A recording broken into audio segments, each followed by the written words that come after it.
Au nom du Père et du Fils et du Saint-Esprit. Amen. Bonjour ma famille, bonjour famille prophétique, que la paix de notre Seigneur Jésus-Christ, l'amour du Père et la communion du Saint-Esprit soit avec chacun d'entre vous là où vous êtes connectés. Je veux prendre un instant avant toute chose pour établir une forteresse spirituelle autour de toi, autour de ta maison, autour de tes enfants. Père céleste, au nom puissant de Jésus, je te remercie pour chaque personne qui écoute cette parole maintenant.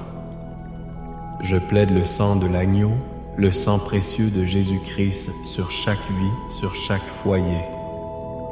Que ce sang soit un linteau sur la porte de ta maison, afin que l'ange de la mort, le dévoreur, la maladie, la pauvreté, la division n'ait aucun droit, aucune autorité pour entrer.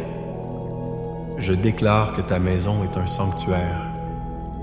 Je déclare que ton esprit, ton âme et ton corps sont le temple du Saint-Esprit. Et maintenant, nous invitons la personne la plus importante. Viens, Esprit de Dieu. Viens, Saint-Esprit. Prends le contrôle total de ce moment.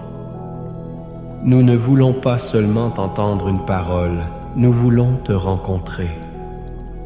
Nous voulons sentir ta présence qui guérit, ta présence qui restaure, ta présence qui libère.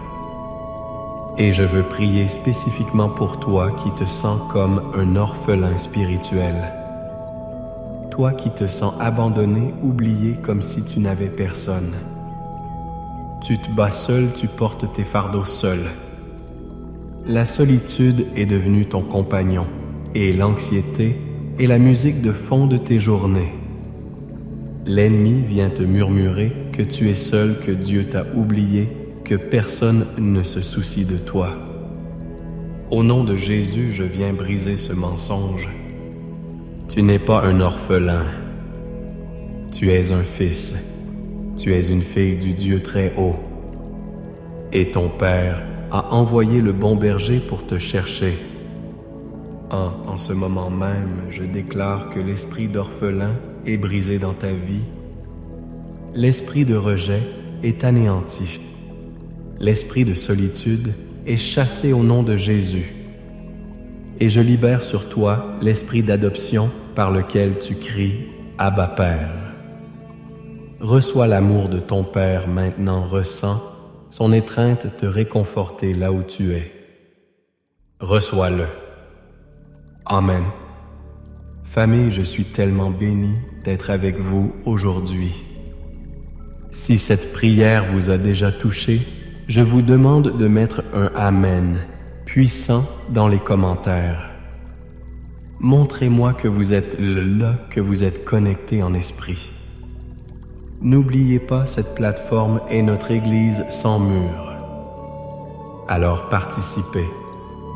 Aimez cette vidéo, abonnez-vous pour ne rien manquer et devenir un membre à part entière de cette famille prophétique. Et je vous lance un défi de foi, partagez ce message maintenant avec 7 personnes. 7 est le chiffre de la perfection divine. 7 personnes dans votre vie ont besoin d'entendre qu'elles ont un berger fidèle. Soyez le canal de leur bénédiction aujourd'hui. Et je vous fais une promesse à la fin de ce message. Je prierai spécifiquement pour tous ceux qui se sentent perdus dans une décision importante et pour ceux qui ont besoin d'une provision financière surnaturelle. Alors restez jusqu'à la fin. Le thème que le Seigneur a mis sur mon cœur aujourd'hui est puissant. Avec le psaume 23, mes enfants reçoivent la bénédiction du berger fidèle. Ce n'est pas juste un beau poème, c'est une déclaration prophétique pour ta vie, pour ta famille, pour ton futur. C'est la carte d'identité de l'enfant de Dieu qui marche sous la protection du bon berger. Analysons ensemble cette bénédiction. Le premier point, la première bénédiction du berger fidèle, c'est la bénédiction de la provision et du repos. Le psaume commence par cette déclaration de foi absolue. L'Éternel est mon berger, je ne manquerai de rien. Quelle affirmation audacieuse dans un monde rempli de manque, d'inflation, d'incertitude économique. David ne dit pas « j'ai un bon travail, donc je ne manquerai de rien ». Il ne dit pas « mes investissements sont sûrs, donc je ne manquerai de rien ». Il dit « l'Éternel est mon berger, l'Éternel est mon berger ». Sa sécurité ne repose pas sur ses ressources, mais sur sa relation avec le pourvoyeur. Comprends-tu cela? Le monde te pousse à l'inquiétude.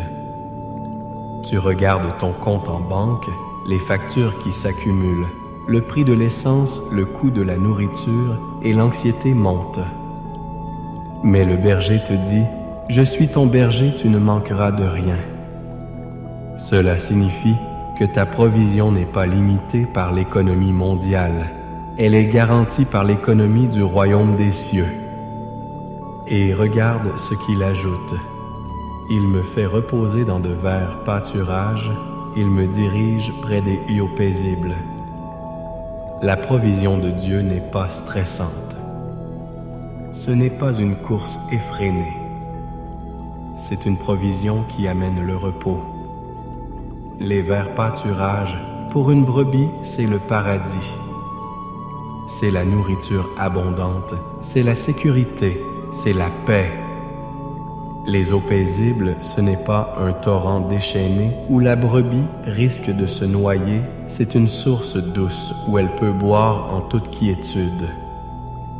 Ton berger veut te sortir de la course folle de la survie pour t'amener dans un lieu de repos surnaturel où tu sais au plus profond de ton être que tout est sous son contrôle. David comprenait cela mieux que quiconque. Il avait été berger. Il savait qu'une brebis est un animal complètement dépendant. Elle ne peut pas trouver sa propre nourriture, elle ne peut pas se défendre contre les prédateurs, elle ne peut même pas se relever seule si elle tombe sur le dos. La survie de la brebis dépend à 100% de la diligence de son berger. En écrivant cela, David faisait une déclaration d'humilité et de confiance totale. « Seigneur, je suis comme cette brebis. Sans toi, je suis perdu, mais avec toi, je ne manque de rien. » Peut-être que tu as essayé de tout contrôler par tes propres forces et tu es épuisé. Aujourd'hui, le berger t'appelle à te décharger sur lui, à entrer dans ses verts pâturages de repos. La deuxième bénédiction du berger fidèle, c'est la bénédiction de la direction et de la protection même dans les pires moments. Le psaume continue. « Il restaure mon âme, il me conduit dans les sentiers de la justice à cause de son nom. Quand je marche dans la vallée de l'ombre de la mort, je ne crains aucun mal, car tu es avec moi, ta houlette et ton bâton me rassurent. » Écoute bien, la vie chrétienne n'est pas une vie sans vallée. Jésus n'a jamais promis une vie sans épreuve. Il y aura des moments sombres. La vallée de l'ombre de la mort n'est pas seulement la mort physique. C'est la vallée de la dépression, la vallée de la trahison, la vallée du rapport médical effrayant, la vallée du divorce, la vallée de la faillite. C'est cet endroit où tu as l'impression que le soleil ne brillera plus jamais, où la peur et le désespoir sont si épais que tu peux presque les toucher. Mais regarde la promesse. Il n'est pas dit « si tu marches dans la vallée », mais quand tu marches. C'est une certitude. Mais la promesse qui l'accompagne est encore plus certaine. « Je ne crains aucun mal, car tu es avec moi. » La présence du berger dans la vallée change tout. Tu n'es pas seul. Il ne t'observe pas de loin depuis le sommet de la montagne. Il descend dans la vallée avec toi. Son omniscience ne suffit pas. Son omnipotence ne suffit pas, c'est son omniprésence qui nous rassure. Il est Emmanuel Dieu avec nous. Et il ne vient pas les mains vides. Il vient avec ta houlette et ton bâton. Ce sont les outils du berger. Le bâton, un long gourdin, était utilisé pour se guider, pour s'appuyer, mais aussi pour repousser les prédateurs. C'est l'autorité de Dieu qui te défend contre les lions et les ours spirituels qui veulent te dévorer.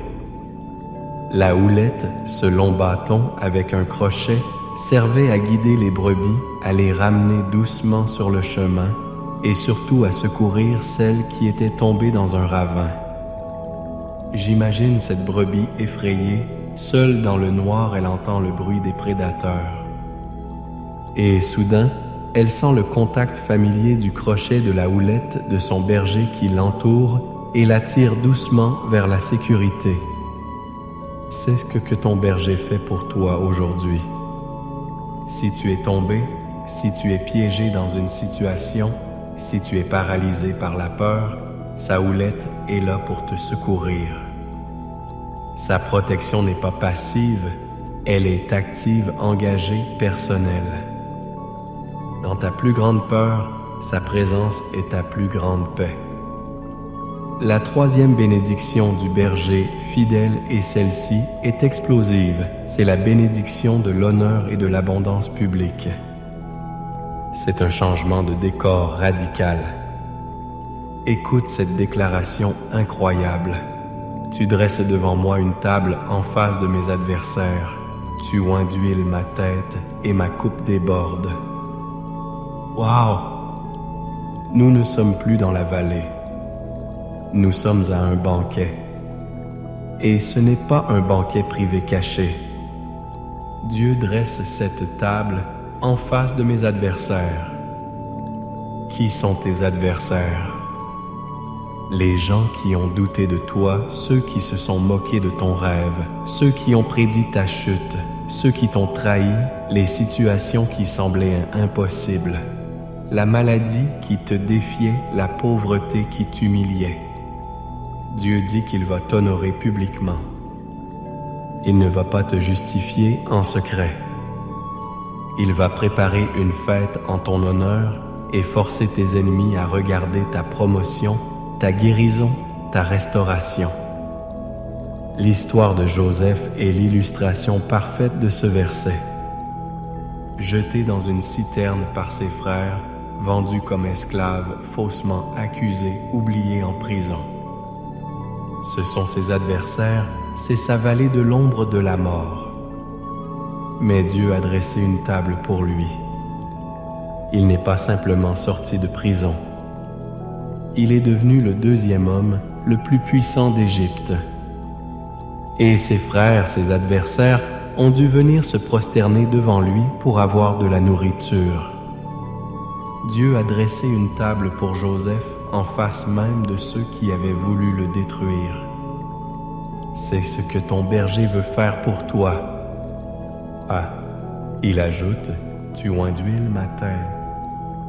L'huile dans la Bible symbolise la joie, la consécration, la guérison et la présence du Saint-Esprit. Après la bataille, après la vallée, le berger verse sur toi une huile de fraîcheur, une huile de joie qui efface les cicatrices.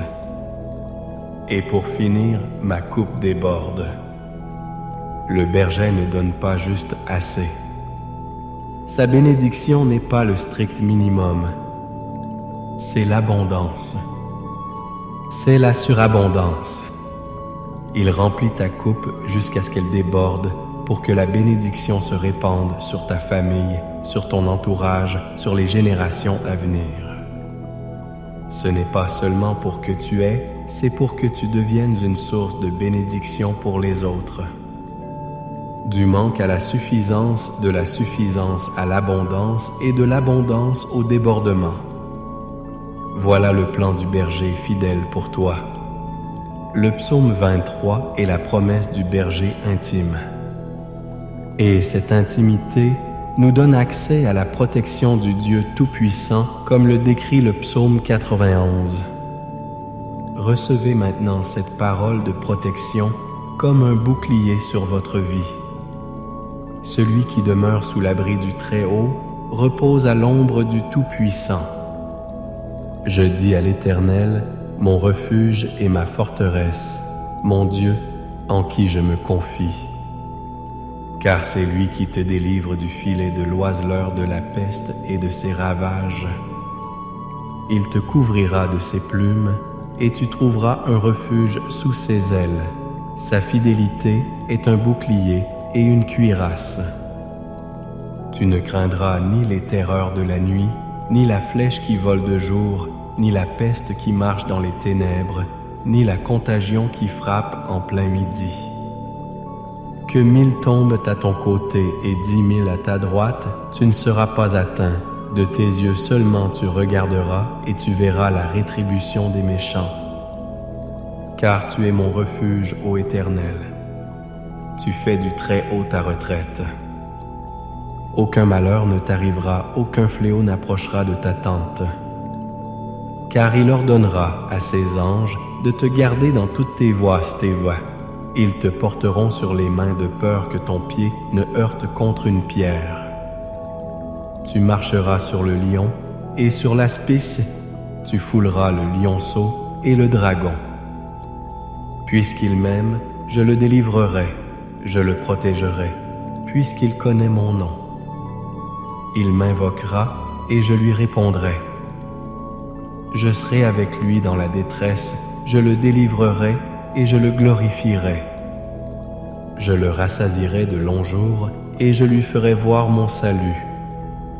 Amen. Maintenant, inclinons nos cœurs dans la prière. Père éternel, notre bon berger, nous venons devant toi non pas sur la base de nos mérites, mais sur la base de ta fidélité et de ton amour infini. Tu es notre berger et nous choisissons aujourd'hui de te faire entièrement confiance. Seigneur, je prie maintenant pour chaque personne qui se sent dans le manque. Pour celui ou celle qui regarde son portefeuille avec angoisse, qui ne sait pas comment il va finir le mois. Père, tu es Jéhovah Jireh, notre pourvoyeur. Je déclare que le mensonge de la pénurie est brisé. J'ordonne aux écluses des cieux de s'ouvrir sur leurs finances. Père, conduis-les dans tes verts pâturages de provisions surnaturelles. Fais-les reposer dans la certitude que tu prends soin d'eux. Je brise tout esprit de dette, tout esprit de pauvreté au nom puissant de Jésus. Père, je prie pour ceux qui marchent en ce moment même dans une vallée sombre. La vallée de la maladie, la vallée du deuil, la vallée de la trahison, la vallée de la dépression. Père, je te prie de leur faire sentir ta présence maintenant même. Que la chaleur de ta présence chasse les ténèbres. Que la peur se dissipe comme la brume au soleil. Je déclare qu'ils ne sont pas seuls.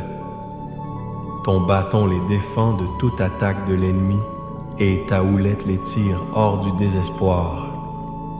Je brise tout esprit de peur, tout esprit d'angoisse, tout esprit de mort au nom de Jésus. Rends-leur la joie. Seigneur, restaure leur âme. Et maintenant, comme je l'ai promis, pour toi qui es face à une décision cruciale, carrière, déménagement, relation, tu te sens perdu, confus. Au nom de Jésus, je demande au bon berger de te guider. Père, que ton bâton touche leur épaule droite ou gauche pour leur montrer le chemin. Donne-leur la clarté. Donne-leur un signe. Ouvre la bonne porte et ferme toutes les autres. Qu'ils entendent ta voix leur dire « Voici le chemin, marche-y ». Je déclare la fin de la confusion et le début de la direction divine dans ta vie. Et pour toi qui attends une percée financière, pour toi qui as été fidèle dans le peu, qui as honoré Dieu avec tes dîmes et tes offrandes. Le temps de la récompense est arrivé. Père, au nom de Jésus, je déclare que tu dresses maintenant une table pour eux en face de leurs dettes, en face de leurs créanciers, en face de ceux qui ont dit qu'ils n'y arriveraient jamais. J'ordonne aux ressources de venir du nord, du sud, de l'est et de l'ouest. Je libère les emplois, les promotions, les contrats, les idées créatrices d'1 million de dollars. Je déclare que ta coupe va déborder. Prépare-toi à recevoir une abondance telle que tu auras non seulement assez pour toi, mais pour bénir abondamment les autres. Reçois cette percée maintenant par la foi au nom de Jésus. Je prie pour les familles. Je brise tout esprit de division entre les époux. Je couvre les enfants de ton sang précieux et j'ordonne le retour des enfants prodigues à la maison. Guéris les cœurs brisés, restaure la communication et l'amour. Je prie pour les corps. Par les meurtrissures de Jésus, nous avons été guéris. J'ordonne à tout esprit d'infirmité, de cancer, de diabète, de douleurs chroniques, de quitter les corps maintenant au nom de Jésus. Sois guéri. Père, nous recevons toutes les bénédictions du berger fidèle. La provision, le repos, la direction, la protection, l'honneur et l'abondance qui débordent. Nous te remercions d'avance pour la victoire. Et maintenant, recevez cette bénédiction finale. Que l'Éternel te bénisse et qu'il te garde. Que l'Éternel fasse luire sa face sur toi et qu'il t'accorde sa grâce. Que l'Éternel tourne sa face vers toi et qu'il te donne la paix. La paix dans ton cœur, la paix dans ta maison, la paix dans tes finances, au nom puissant et glorieux de Jésus-Christ. Allez dans la paix et la victoire de votre berger. Amen et Amen.